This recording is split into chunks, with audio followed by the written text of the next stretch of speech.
Al-Majalis An-Nabawiyah malam ke-13. Masih pembahasan tentang sholawat ala Nabi Sallallahu Alaihi Wasallam. Ada satu pembahasan yang penting dan bagus dari guru Imam Sya'rani, nama beliau Sayyidi Ali Al-Khawas.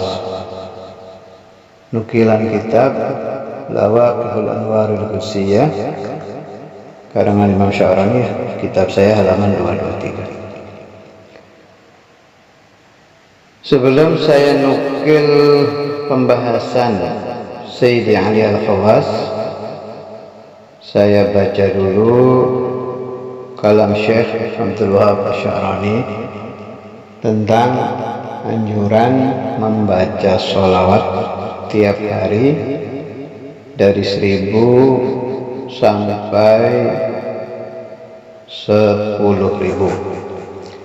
Ya mau lebih lebih bagus. وخذ علينا العهد العام من رسول الله صلى الله عليه وسلم أن نكثر من الصلاة والتسليم على رسول الله صلى الله عليه وسلم ليلا ونهارا.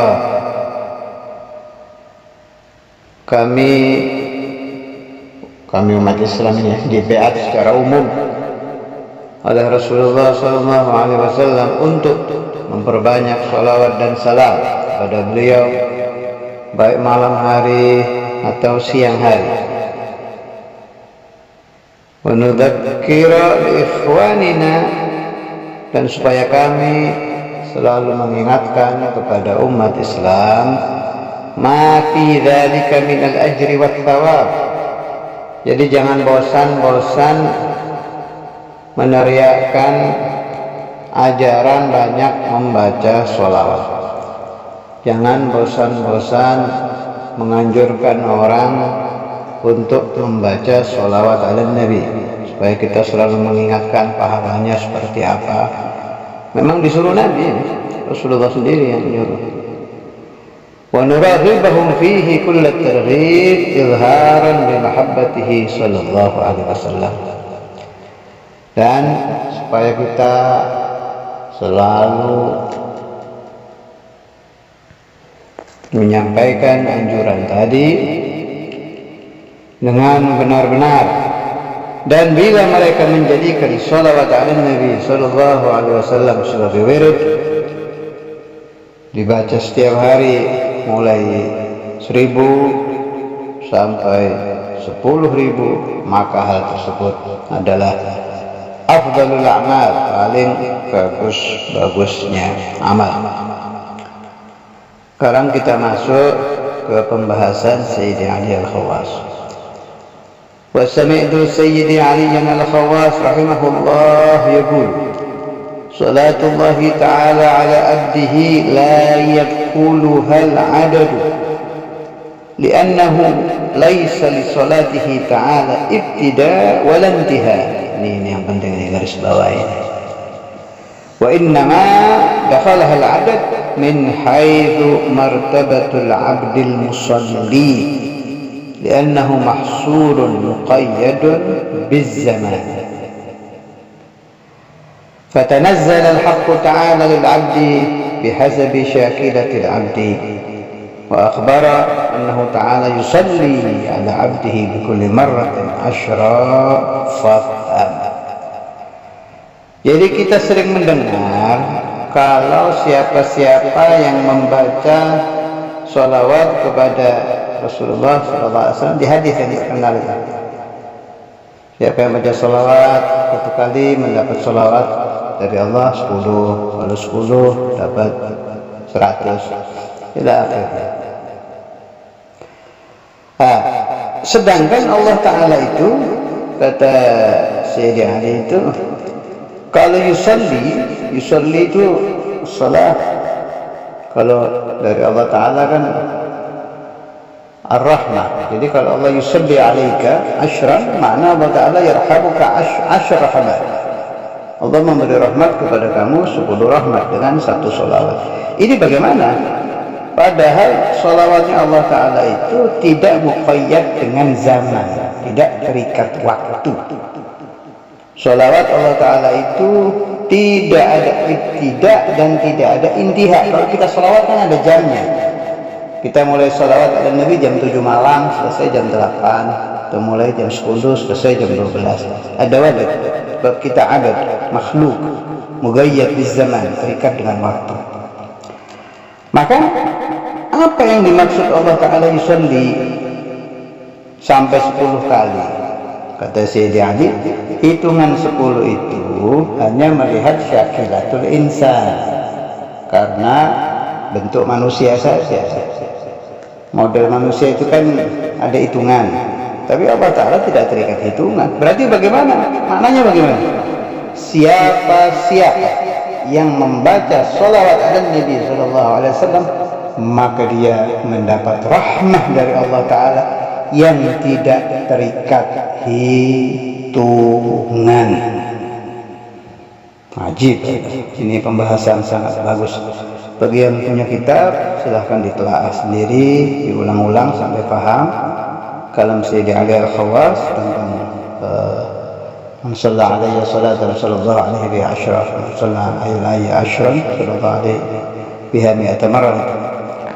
Halaman 223. Sa'adatul Darain halaman 59. Pembahasan tentang kaunul jannah tazidu bis salati alaihi sallallahu alaihi wasallam. Surga bertambah luas kalau dibacakan sholawat ala Nabi oleh para malaikat. Qala fil babil hadi ashar min kitab al-Ibris wa sami'tuhu radhiyallahu anhu yaqul inna as-salata ala an-nabi sallallahu alaihi wasallam hiya dzikrul malaikah alladzina hum ala atrafil jannah. Zikirnya para malaikat yang berada di pinggir-pinggir surga itu adalah sholawat ala Nabi. Wa min barakatis sholati ala Nabi sallallahu alaihi wasallam annahum kullama dzakaruha zadatil jannatu fil ittisa'.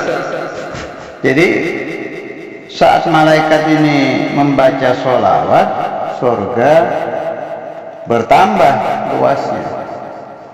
Fahum la yafturuna an dzikriha wal jannatu la tafturu anil ittisa'.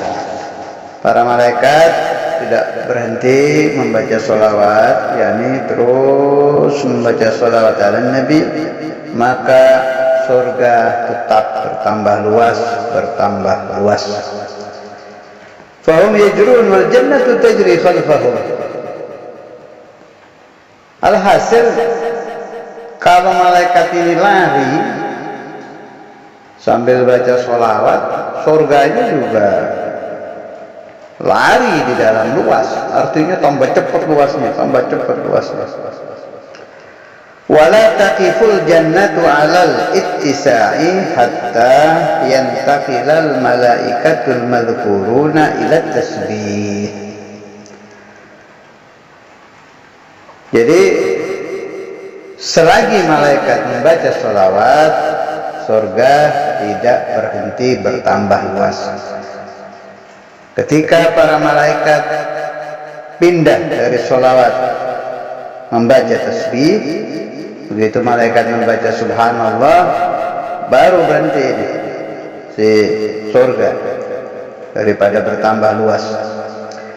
Wala yantaqiluna ilaihi hatta yatajalla al-haqqu subhanahu li ahli al-jannati fil jannah. Para malaikat tidak pindah dari sholawat ke tasbih sampai Allah Subhanahu wa ta'ala membuka hijab mereka dan mereka melihat Allah Azza wa Jalla tajalli. Fa idza tajalla lahum wa syahadahu al-malaikatul madhkuruna akhadhu fit tasbih. Ketika Allah Ta'ala telah bertajalli, yakni membuka hijab, malaikat melihat Allah, baru mereka mulai membaca tasbih. فإذا أخذوا فيه وقفت الجنة واستقرت المنازل بأهلها. Baru surga tidak bertambah luas, antang.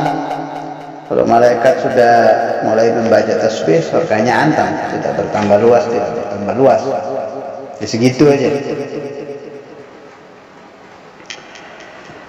Walau kan indama khuliqu akhadhu fit tasbih lam tazid al-jannatu syai'an fahadha min barakatis salati ala nabi sallallahu alaihi wasallam.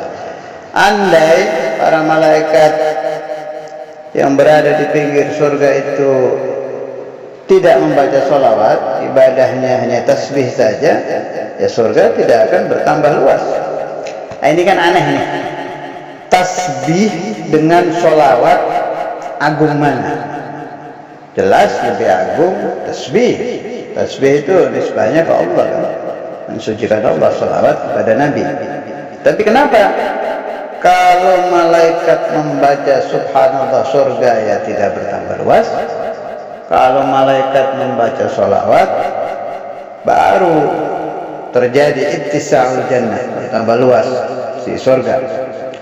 Nah, ini dibahas di sini. Wasaltuhu, saya pengarang kitab Ibris Sayyid Ibn al-Mubarak bertanya ke guru saya Sayyid Abdul Aziz radhiyallahu anhu, lima kanatil jannatu tazidu bis salati ala nabi sallallahu alaihi wasallam duna tasbih wa ghairihi min al-adhkar. Kenapa surga kalau dibacakan tahlil, tasbih, tahmid dan lain-lain tidak bertambah luas, tapi kalau dibacakan sholawat bertambah luas. Faqala radhiyallahu anhu li'anna al-jannata asluha min nurin nabi sallallahu alaihi wasallam. Sebab surga berasal dari nur Muhammad sallallahu alaihi wasallam. Fahiya tahinnu ilaihi haninal waladi ila abih. Maka surga itu merasakan rindu yang sangat kepada Nabi Muhammad, seperti sangat rindunya seorang anak kepada orang tuanya. Di sini saya ingin berhenti membaca dulu, dan saya ingin mengkiaskan dengan nurul qalb. Setiap insan, baik dia laki atau perempuan, kalau hatinya ada iman kepada la ilaha illallah Muhammad Rasulullah, pasti ada nurul qalb, cahaya hati. Nurul qalb yang ada di hati kita itu juga bagian dari Nur Muhammad sallallahu alaihi wasallam, tercipta dari Nur Muhammad sallallahu alaihi wasallam. Yang terkenal di maulid-maulid itu, innallaha qasama nur Muhammadin sallallahu alaihi wasallam asyrat aqsam. Di antaranya kan nurul qalb, cahaya hati. Maka hati yang ada nur, kalau dibacakan sholawat ala Nabi sallallahu alaihi wasallam, menurut saya si hati itu juga akan ittisa, semakin luas cahayanya, bertambah luas cahayanya bila selalu bertemu dengan sholawat ala Nabi sallallahu alaihi wasallam, sebagaimana surga. Sebab nurul qalb yang ada di hati kita juga min nur Muhammad sallallahu alaihi wasallam. Perhatikan di sini sampai ada kata-kata begini. Qala radhiyallahu anhu walaula iradatullahi ma'ahu la kharajat ila dunya fi hayatin nabi sallallahu alaihi wasallam. Ini kok kayak kurang nyambung. Walaula, nanti saya lihat cetakan yang lain. Walaula iradatullahi Sebelahnya kayak kurang nyambung, nanti saya lihat cetakan lain. Kita ambil mafhumnya, la kharajat ila dunya fi hayatin nabi sallallahu alaihi wasallam wa tadhhabu ma'ahu haythu dhahaba wa tabitu ma'ahu haythu bata illa anna Allah ta'ala mana'aha min al-khuruj ilayhi sallallahu alaihi wasallam liyahsul al-iman bihi sallallahu alaihi wasallam ala tariqil ghaib. Karena surga tercipta dari Nur Muhammad, andai tidak dilarang oleh Allah Subhanahu wa taala, maka surga di zaman Rasulullah sallallahu alaihi wasallam masih di alam dunia pasti akan ikut turun ke alam dunia dan pergi kemanapun Nabi pergi, akan menginap dimanapun Rasulullah sallallahu alaihi wasallam menginap. Tetapi karena Allah Ta'ala menghendaki bahwa iman urusannya harus dengan ghaib. Kalau orang melihat surga langsung di alam dunia, otomatis akan langsung beriman. Sedangkan iman itu urusannya dengan ghaib. Makanya ada mukmin, ada kafir, sebab urusannya dengan perkara yang tidak terlihat. Hikmah Rabbani. Jadi keajaiban sholawat itu tidak bisa diukur. Tidak bisa diukur. Ini kan penjelasan ini hanya global ya. Kalau Anda ahli tafakkur, Anda akan berpikir surga itu isinya apa itu? Seperti apa? Gak ada bandingannya, sebab tidak ada pembanding di alam dunia ini. Itu saja tercipta dari Nur Muhammad, bertambah luas dari Nur Muhammad. Maka kalau nurul qalb yang ada di hati kita bacakan salawat ala Nabi Muhammad sallallahu alaihi wasallam, saya yakin haqqul yaqin pasti akan muncul ittisa'un nur, bertambah luasnya nur di dalam hati kita. Otomatis kalau nurul qalb bertambah luas, maka ibadah kita akan bertambah baik, ilmu kita bertambah nafi', khusyuk fi shalah akan terjadi, dan semua perintah-perintah Allah yang bangsa ghaibiyah yang marja'nya ke qulub akan bisa kita laksanakan bi barakati shalah ala Nabi Muhammad sallallahu alaihi wasallam. Penutup pembahasan sholawat malam ini dari Manhajus Sawi halaman 683. Ternyata niat yang biasa kita baca sebelum baca dalail, Allahumma inni nawaitu bisholati ala nabi, tidak tahunya memang dianjurkan oleh Imam Al-Haddad. Jadi di Manhajus Sawi dibilang bahwa Imam Syekh Abdullah bin Alawi Al-Haddad radhiyallahu bih yustahabbu an yabda al-musalli ala nabi sallallahu alaihi wasallam bihadha ad-du'a fa inna lahu fadlan 'aziman wa huwa hadha.